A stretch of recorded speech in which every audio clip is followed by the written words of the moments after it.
México no termina de meter. Crea buenas oportunidades el primer tiempo, no es efectivo, no es contundente. Yo creo que si tuviéramos un 50% de contundencia estaríamos hablando mínimo de un 3-4-0, la verdad. Mario dice muy bien, 2 balones regalados, uno se aprovechó, otros no. Y cuando teníamos 11 contra 10, yo pensé que México realmente ahí sí iba con todo para poder lograr 1 o 2 goles más, porque posiblemente el primer lugar, hemos platicado, de este grupo se decida por goles. Y a nivel futbolístico yo estoy de acuerdo con Roberto, con Mario, o sea, tenemos que mejorar muchísimo, porque contra Corea y contra Checo, ¿sabes qué? Con este nivel no alcanza. No alcanza. Yo vi una especie de interrupción en el progreso que venía manifestando el equipo mexicano en su desempeño.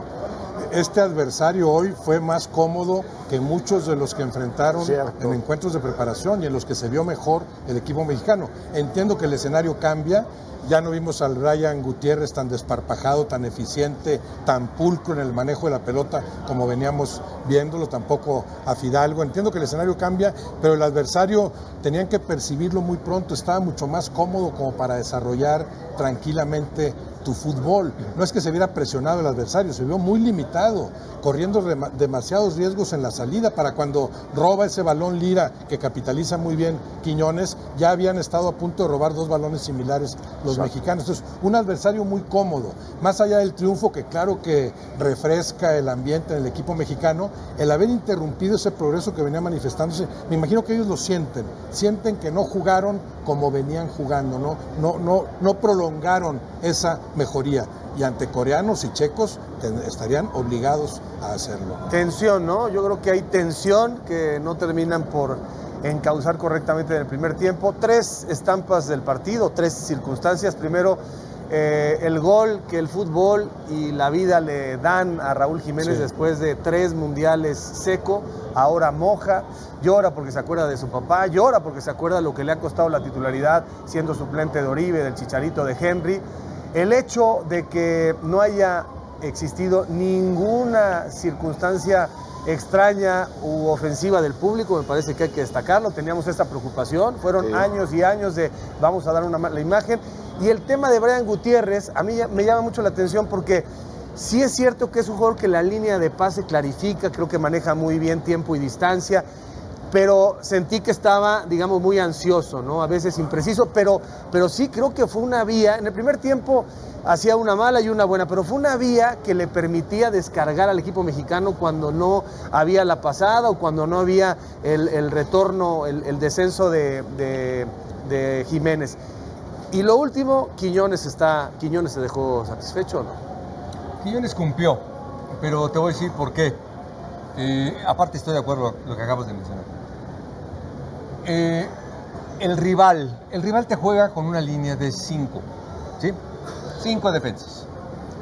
Cuando sube Gallardo y sube, por ejemplo, Alvarado, Raúl, Quiñones y Brian, quedan 5 contra 5, 3 contra 3, mano a mano. Cualquier movimiento de Brian al centro iba a recibir solo. Cualquier movimiento de Julián parecía a Pelé. Pues, si dábamos 2 pasos al centro, recibía solo. ¿Y qué?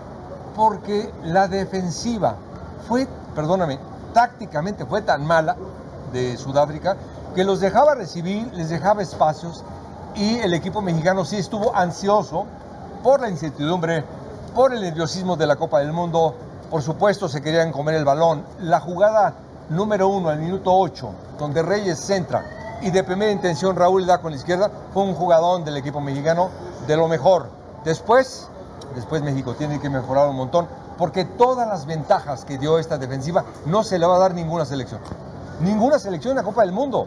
Esto fue un regalo. Por eso te decía, México tenía que haber metido 5 y 6. Tenía que aborazarse, tenía que ir encima. No pudo ni salir con la pelota dominada, no pudo generar cuando tuvo superioridad numérica, ninguna acción de gol. Todas las acciones fueron generadas por el rival. ¿Y tácticamente le faltó a Aguirre ser más agresivo? Falta mucho trabajo, mucho trabajo, la verdad. O sea, yo entiendo que muchos jugadores llegaron a penitas ya, faltando 10 días y esto, pero falta mucho trabajo de coordinación en salir de atrás. Cuando un equipo te presiona, o sea, solo se mueve el que piensa que puede recibir, no hay así un movimiento de atracción para que el otro pueda recibir. O sea, no hay un 2 contra 1. O sea, y el equipo, como dice Mario, pues ahí tranquilo y esto. Y nosotros, pues, los que tocan más balones son los dos centrales.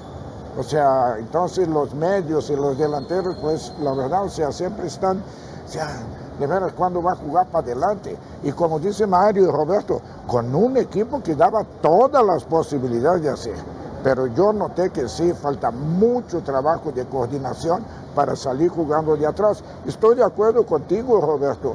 O sea, los partidos anteriores contra Portugal, contra Bélgica, contra el otro, de veras mostraron un nivel y contra rivales muy superiores a este.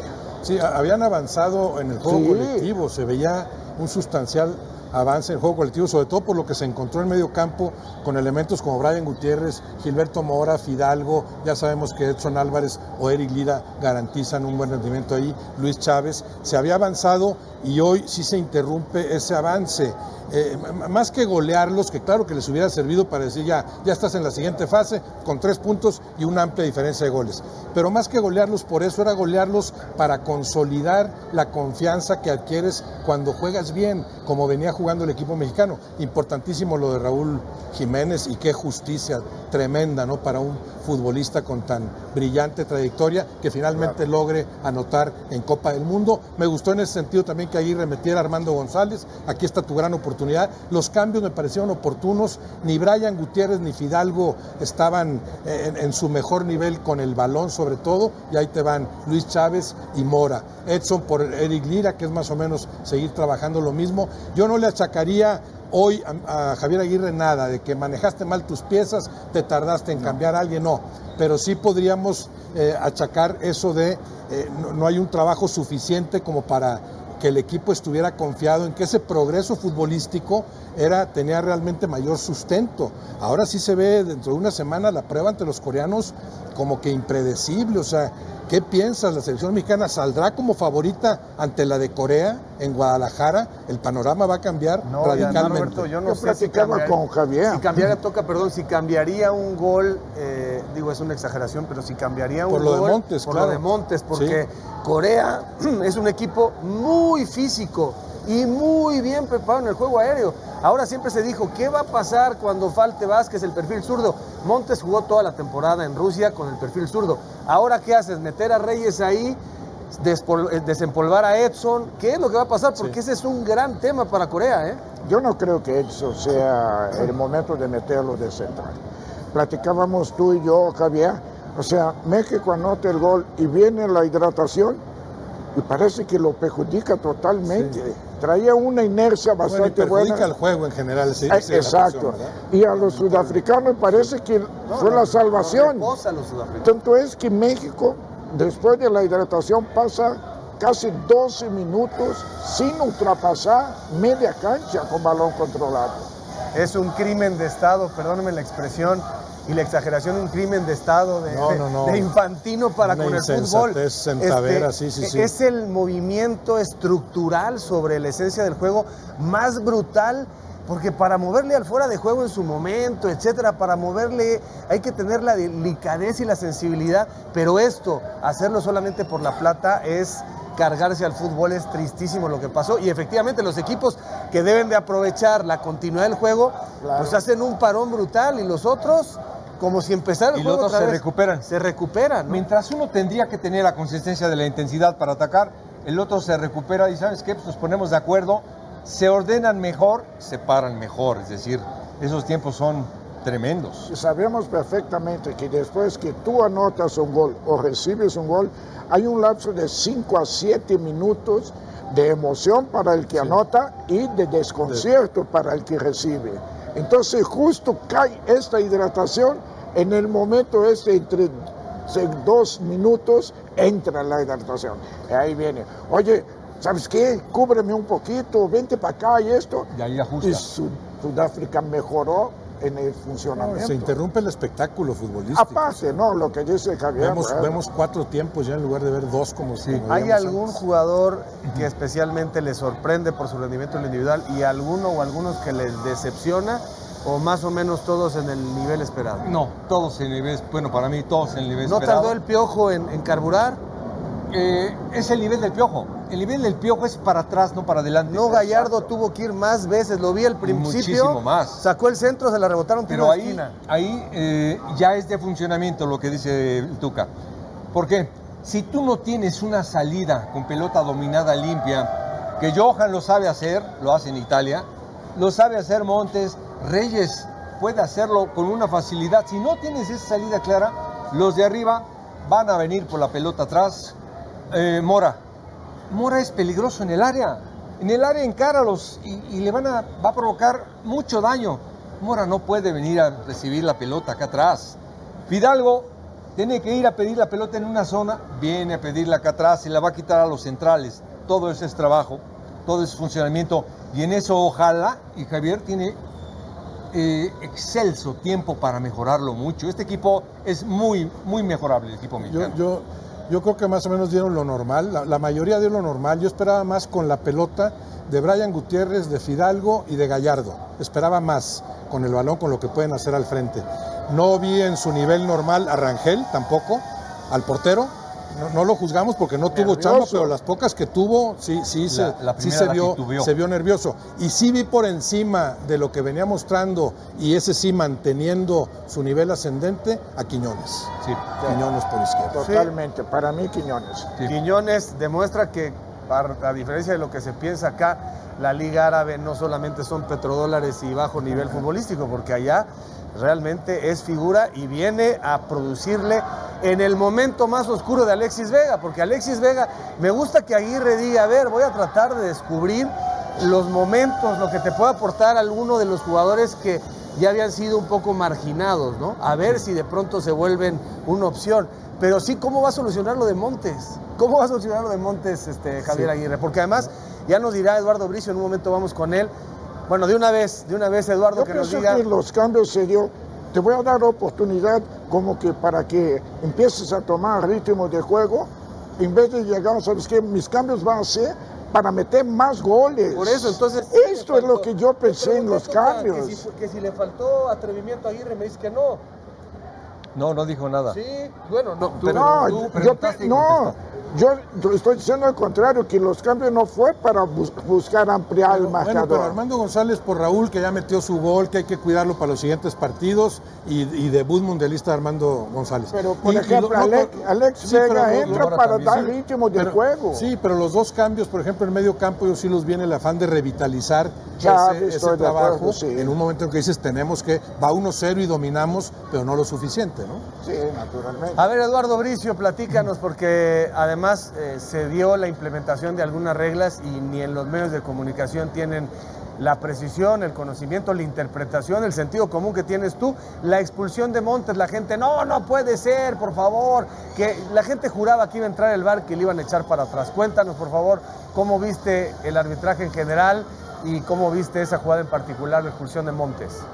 ¿Qué tal, amigos? Les saludo con afecto. Pues creo que fue un buen trabajo, bastante buen trabajo de Wilton Sampaio de Brasil.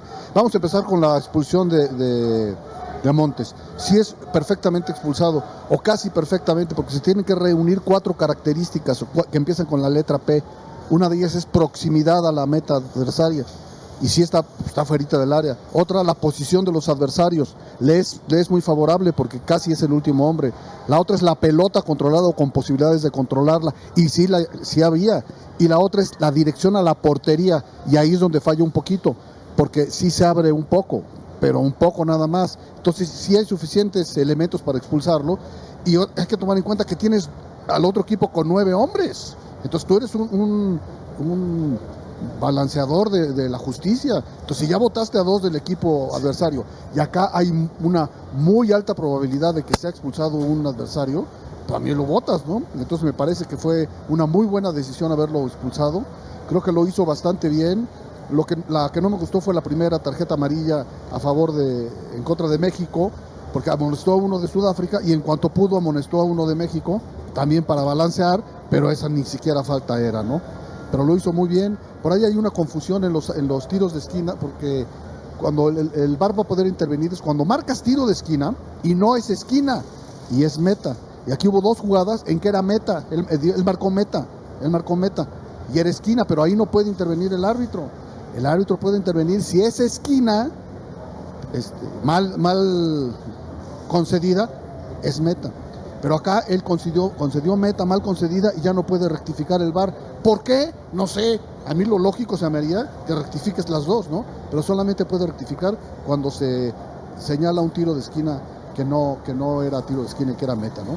Por lo demás, creo que es un buen manejo de las tarjetas, controló el partido perfectamente, buena calificación de faltas en términos generales y llevó el partido a buen término y no influyó en el resultado del partido, salvo su mejor opinión. La segunda roja, Lalo, para el sudafricano, ¿no te pareció muy drástica o también la ves bien sacada? Mira, yo la veo bien porque lo llamó el VAR y ya a la hora que la ves en el VAR, sí se ve que le da un manotazo, que lo alcanza a golpear intencionadamente con una fuerza razonable en el rostro, ¿no? O en la cabeza.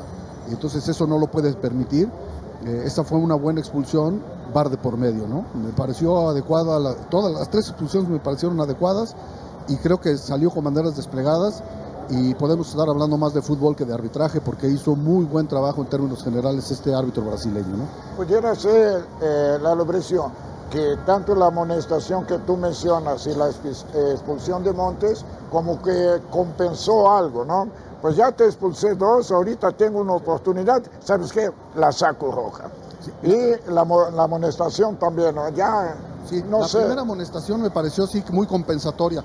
La segunda tiene un matiz leve de compensación, pero sí hay muchos elementos para expulsarlo, casi todos, y ya tienes 2 expulsados del otro lado, pues entonces no vas a perdonar una expulsión muy potencial. Claro. Si ya tienes 2 expulsados del otro lado, ¿no? Es la lógica, el sentido común indica que se tiene que ir Montes, desafortunadamente para los nuestros, ¿no? Para mí, Eduardo, en la del Piojo Alvarado y la roja del sudafricano, para mí hay un bloqueo del Piojo porque no es que donde esté parado se detiene, no.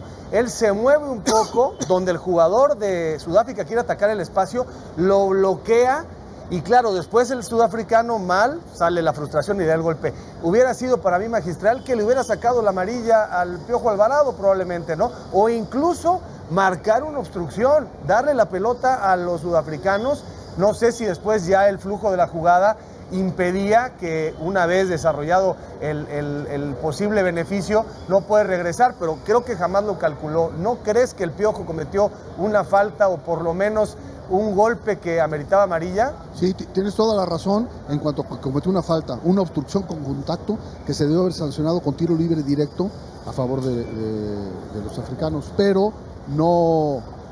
Eso no obsta para que lo tenga que expulsar por el puñetazo, ¿no? Entonces yo no creo que era amarilla para el Piojo. Tala Rangel, el panadero que es titular con México. El portero hizo pan y ladrillos en su niñez. Ahora defenderá la portería de México como titular en el Mundial 2026. Raúl Rangel es el portero titular de México para el debut en la Copa del Mundo 2026 ante Sudáfrica.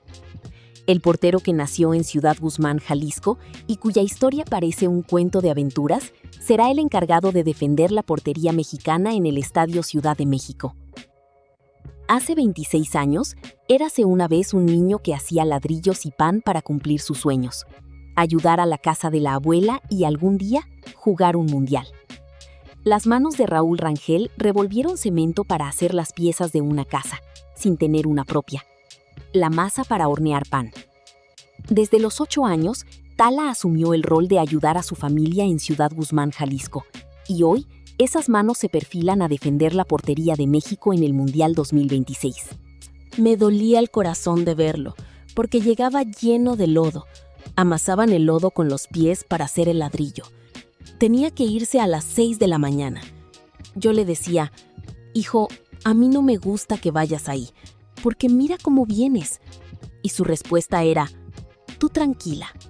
Recuerda Dolores Santos, abuela del Tala Rangel. sobre los días en que trabajaba para ganar unos pesos. Tala Rangel, de panadero y ladrillero a futbolista. Por decisión propia, Raúl Rangel transitó por todos los oficios que había en el pueblo para apoyar económicamente a su familia. Durante la infancia, el Tala lavó coches, fue repartidor en una carnicería, vendió cocos y paletas, laboró en alguna de las ladrilleras que proliferaban en Ciudad Guzmán y también trabajó en la panadería La Reja. Empezó ayudándonos a limpiar charolas, a barrer, a untar, a polvear. Ya le estaba dando a empezar a hacer pan, a hornear, a recibir las charolas, porque reciben las charolas, uno con la pala y las mete. Recuerda María de los Ángeles Bautista, dueña de la panadería La Reja, local que visita Tala Rangel cuando vuelve a la casa de la abuela. En el camino que lleva a Las Peñas, en Ciudad Guzmán, todavía hay camionetas que venden cocos, una carnicería en contraesquina del hogar Rangel Aguilar y persiste la panadería La Reja. Raúl destinaba el dinero que ganaba para respaldar los gastos familiares.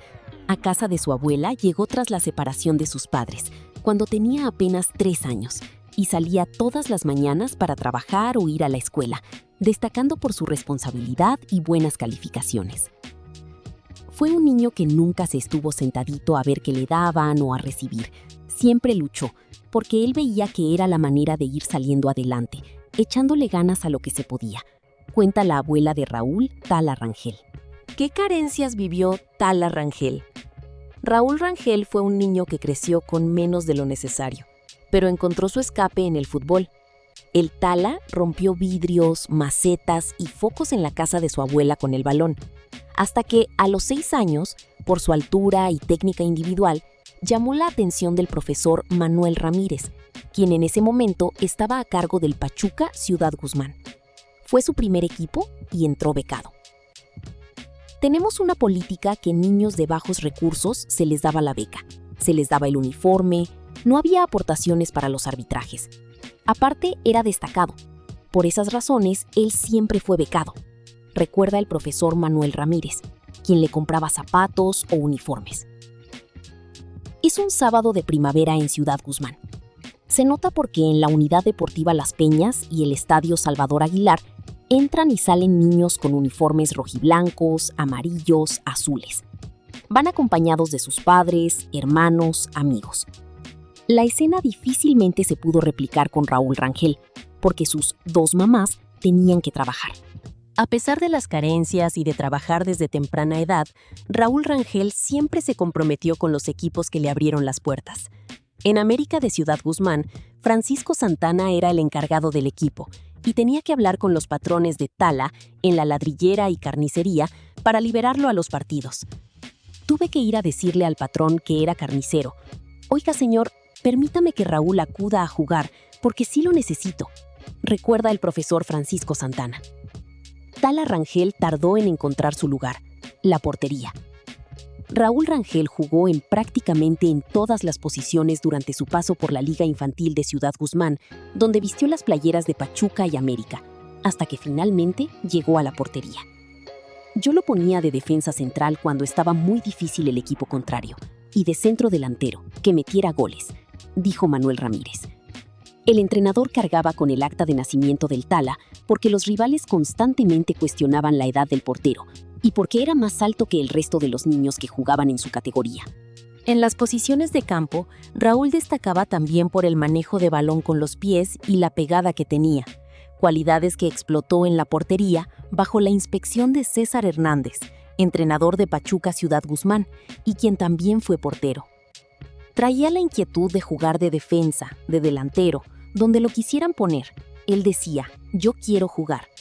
Por las actitudes que nos fue mostrando en los entrenamientos y en los partidos jugaba de portero, pues vimos que su actitud era meramente de guardameta, relata Hernández. La llamada que cambió el destino, Tala Rangel. Tala Rangel era jugador del América Ciudad Guzmán cuando acudió a varias pruebas de equipos de la Liga MX. Incluso Atlas apareció en el radar, pero no le ofrecían casa club y declinó la invitación. Un día, Dolores Santos, mientras tendía ropa, decidió responder una llamada de un número que le marcó en varias ocasiones por una semana. Esa llamada cambiaría el curso de la familia Rangel Aguilar. Le estoy hablando del club de Verde Valle, Chivas. Mi nombre es Gustavo Sedano. Escuchó en la bocina del celular. Con sorpresa por la llamada del visor del Guadalajara, escuchó sobre el interés que tenían por su nieto. Llega Raúl y le digo, hijo, ¿qué crees? Ni te imaginas. Hablaron de Verde Valle, de Chivas. Gustavo Sedano, quiere que te vayas. Pegó un brinco y dice, eso es todo. Recuerda a la abuela, mientras levanta el puño, en una simulación de la reacción de Raúl. La familia celebró la llamada de Chivas, aunque por dentro existió incertidumbre sobre si era cierto el interés del Guadalajara por Raúl Rangel o se trataba de una extorsión, por lo que Gustavo Sedano viajó a Ciudad Guzmán para hablar con Miriam Aguilar en la tienda departamental en la que trabajaba. El maestro vino y me dijo, es real, ocupo estos documentos de él, y tú como su mamá, ocupo que me firmes un permiso.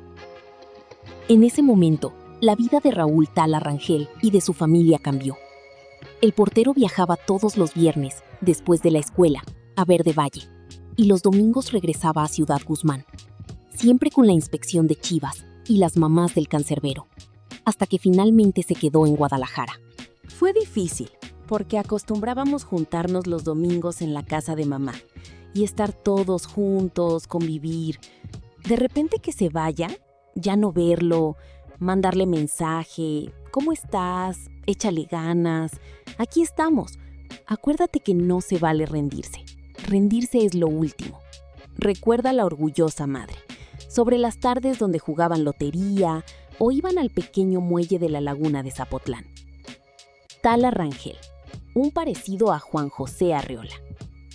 Ciudad Guzmán está a 2 horas y media del Estadio Akron, inmueble que ahora es la casa de Raúl Rangel.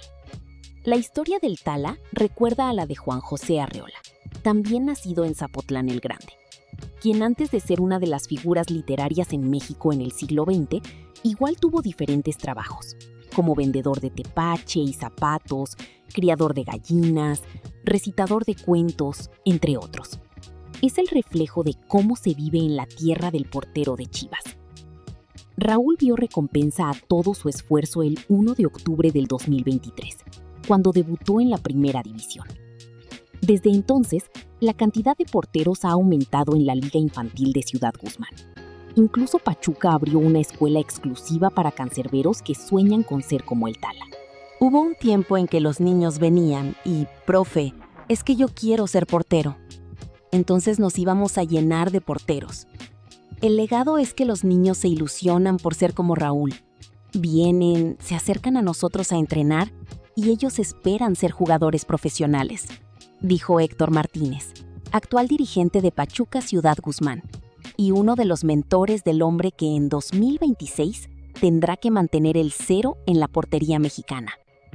Raúl Rangel creció en una casa cuyo traspatio era una cancha de fútbol. El hogar de la abuela Dolores colinda con el deportivo donde el portero mexicano inició su sueño mundialista, el mismo que defenderá con las manos que un día hicieron ladrillos y pan.